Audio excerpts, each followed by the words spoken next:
Olá, amores, queridos do meu coração, tudo bem? Bom dia. Passando então para corrigir nossas atividades da unidade 3. Quem foram os primeiros habitantes do Brasil? Bora? Bora agir a vida? Tá na hora, né? Então lá vai, correção, tá? Partiu. Pessoal, na página 481, eu tenho aqui um É Verdade? Falando sobre a megafauna, né? Aqueles animais da pré-história, preguiça gigante, o tigre dente de sabre. E é verdade, tá? É verdade. Tá assim, ó. Pode-se afirmar então que havia tigre dente de sabre no Brasil? Sim, pessoal. Havia sim. Inclusive uma arqueóloga chamada Maria Beltrão encontrou fósseis, né, de filhotes de tigre dente de sabre numa caverna lá na Bahia. Então é verdade, isso procede, não é mito, tá?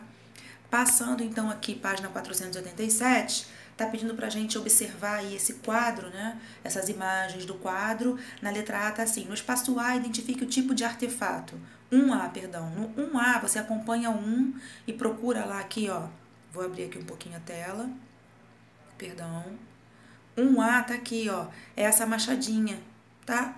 Essa machadinha, isso é uma machadinha e tá assim. Qual a sua utilidade? Para caçar e para construções. Hoje em dia a gente usa para construções, né? Mas na época usavam para defesa e para caçar. Letra B. Identifique e escreva o período em que esse artefato foi confeccionado. Se você observar a madeira amarrada à pedra e tal, e a pedra trabalhada, né? Isso aí foi feito no Neolítico, né? A pedra tá polida, uma pedra trabalhada, um pouquinho mais demorado de fazer, né? Essa ferramenta é um pouquinho mais evoluída, tá mais pra frente, tá? Não é pedra lascada, é pedra polida, tá? De que material foi feito? Pedra, né, gente? Na letra C, tá assim, ó.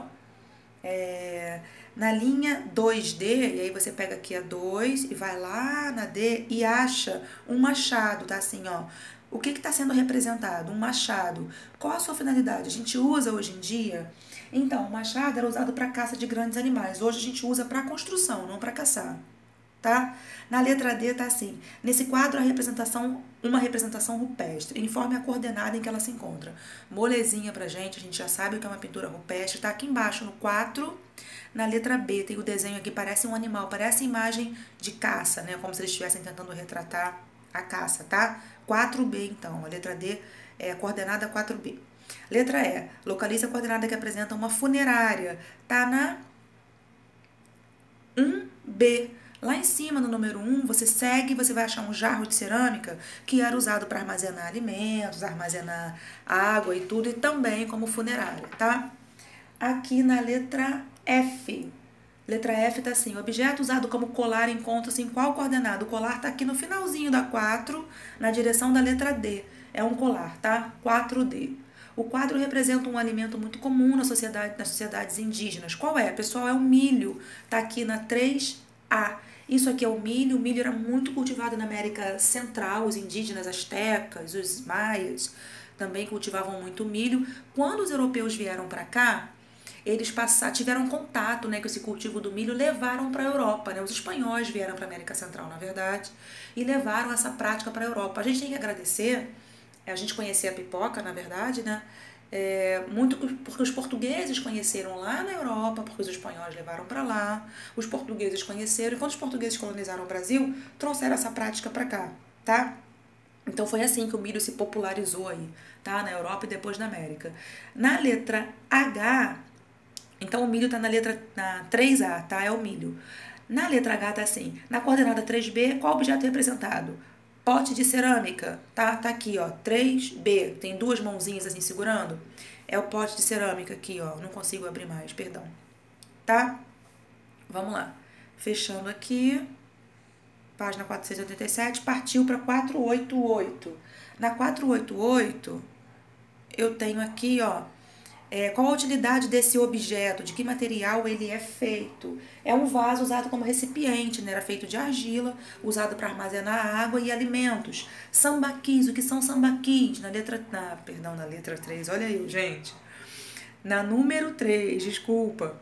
A número 3 está falando, perguntando o que são os sambaquis. Os sambaquis são aqueles montes amontoados de conchas, né? Sítios arqueológicos deixados aí pelos povos nômades do litoral. Santa Catarina tem muito, tá, gente? E usado como para enterrar os mortos, né? Na verdade, serve aí como fonte, né, para a gente estudar sítios arqueológicos formados por pilhas de conchas de moluscos. Esses nômades se alimentavam desses moluscos e a casquinha ficava ali, né? Então a gente percebe que esse monte de concha, um morro, né, muito grande de concha, é resultado aí dessa presença humana nesse litoral, tá? Eram nômades, os povos sambaquieiros que viviam no litoral. A tarefa tá pedindo pra gente fazer uma linha do tempo. Não. Tá pedindo pra fazer como se fosse uma história em quadrinhos, aqui a tarefa, olha. Uma história em quadrinhos sobre os povos do Paleolítico, tá? Assim, ó. Que tal você escrever uma história em quadrinhos contando a vida desses caçadores e coletores? Pessoal, caçadores e coletores viveram no Paleolítico, então podem fazer, coloquem no caderno, anotem no caderno essa história em quadrinhos. Quando a gente voltar eu vou ver, hein? Vou dar o ok no caderno, tá? Na número 3 da 489, tá assim, complete o quadro com as informações que se pedem. Então, de um lado eu tenho caçadores e coletores, do outro lado eu tenho agricultores. E a gente pensa, caçador e coletor, já que é paleolítico, né? Isso aí, paleolítico. E os agricultores? Neolítico. Então, como é que eu vou fazer? Como é que era a alimentação dos caçadores e coletores? Caça, coleta, pesca de fruto, pesca, coletavam frutos, tá? E a galera da agricultura? Plantava, até pecuária também, tá? Como aqui tá escrito agricultura, a gente escreve plantação, tá? Resolvemos essa. Moradia, caçadores e coletores, eles eram nômades, né? Ficavam migrando de um lugar para o outro, habitavam cavernas. Lá nos agricultores já eram sedentários, a gente já vai ver eles construindo aí, né, pequenas aldeias, no comecinho nem tanto, mas se sedentarizando aí perto dos rios, construindo as casas deles de palha, né, um pouquinho diferenciado, tá?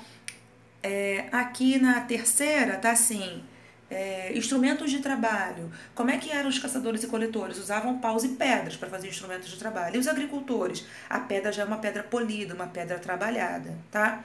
Utensílios, instrumentos de pedra também. Usavam a pedra para fazer esses utensílios, né? Caçadores e coletores é paleolítico. E agricultura? Vasos de cerâmica. Aqui embaixo tá pedindo da número 3 para vocês montarem uma linha do tempo.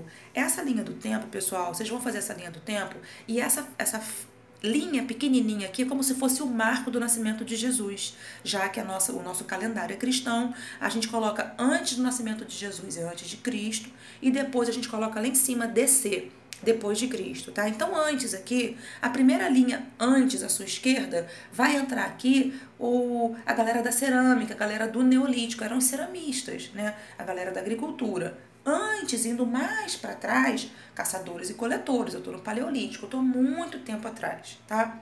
Do lado direito, na primeira linha do lado direito, a gente vai colocar a ocupação do Brasil, que vai pertinho aí de 1530, tá? Os portugueses vieram em 1500, mas eles só vêm viver no Brasil em 1530. Então você coloca aí 1530, ocupação do Brasil. E a outra, mais pertinho da seta, no finalzinho, coloca aí, né? É a nossa atualidade, é o que a gente está vivendo hoje em dia, a idade contemporânea, tá? Coloquem aí. Tá pedindo pra gente relacionar o paleolítico, colocar na linha do tempo e os dias atuais, tá? Então a última aqui, a última linha vermelha do lado direito, vocês coloquem dias atuais, tá? Defina os seguintes termos, o que é arqueologia? A arqueologia é a ciência que está estudando aí, né? Que está estudando esses povos, que está estudando aí diversas culturas antigas até o presente, ajudando a história. Vão aí, né? Os arqueólogos vão investigando, vão buscando, vão cavucando, remexendo, né, esses sítios arqueológicos, onde eles encontram, né, algum vestígio do homem do passado, eles cercam aquele sítio, dizem que ali é um sítio, cercam aquele lugar e começam a explorar aquele lugar, né? Arqueologia e história trabalhando juntos, tá? O que é um sítio arqueológico? É esse lugar demarcado, é o local onde foi encontrado, né, vestígios desses homens do passado. Então, esse lugar vai ser cercado e os arqueólogos vão começar a trabalhar nesse lugar para tentar encontrar mais provas, mais vestígios, mais artefatos da presença humana, tá? E artefatos, Jaque? Evidências materiais deixadas pelos homens do passado. Como, por exemplo, a gente pode colocar o machado, a machadinha que a gente viu no exercício anterior, tá? Um pedaço de tecido também, por que não? Então aqui, pessoal, ó, tô terminando aqui na página 489 a correção dos nossos exercícios, ela para aqui, tá? E eu vou passar para a unidade 4, mitos e saberes indígenas e africanos. Vou fazer um vídeo separado, uma videoaula separada, para não ficar muito confuso, tá? Vou enviar exercícios, correção e a videoaula, material novo, tá? Daqui a pouquinho a gente se vê, dá tempo de pegar uma coquinha, pega um biscoitinho, que vai dar tudo certo, pra gente poder falar dos indígenas, dos africanos, material lindo, material show, tá? Matéria nova aí. Se cuidem, até!